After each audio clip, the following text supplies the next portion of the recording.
नकली मद कारबार अभियोग में 2 जन को गिरफ्त कर गोटे मोटरसाइकेल जबत कर गिरफ्त मान मध्य बी चिरंजीवी और संतोष साहू रही उभय को गिरफ्त कर कोर्ट चालान कर चढ़ाऊ में विभिन्न किस्मर बहु परिमाण नकली मद जबत कर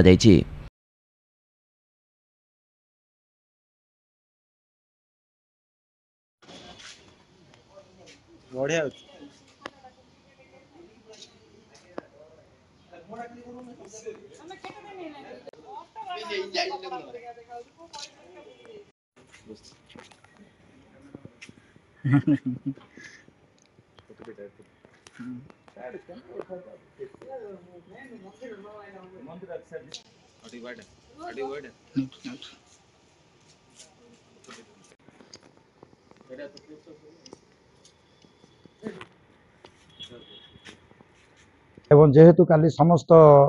बरहमपुर टाउन म्युनिसिपालिटी एरिया रे समस्त फरेन लिकर दुकान सब सील होता कलेक्टर निर्देश मते तेणुक आमर जो स्वतंत्र टीम गठन कर बरहमपुर टाउन विभिन्न अंचल रे तनखी चलते आम हूँ काली तनखी समय आम हूँ बड़ बजार थाना अंतर्गत गोटे मालेसन पेटा से गोटे पिला को आम धरलु ता ना है संतोष कुमार साहू जहाँकि से तार से 58 नंबर्स ऑफ मैकडल नंबर 1 और डुप्लिकेट मैकडल नंबर 1 से नहीं ताठू आम खबर नहीं पुणी आम जा प्रेमनगर मेन रोड एरिया रे आम छापा मारला बेले सेठू आमर 167 गोटी नकली विदेश मदर ये जबती करने संगे संगे गोटे मोटरसाइकेल धरीचु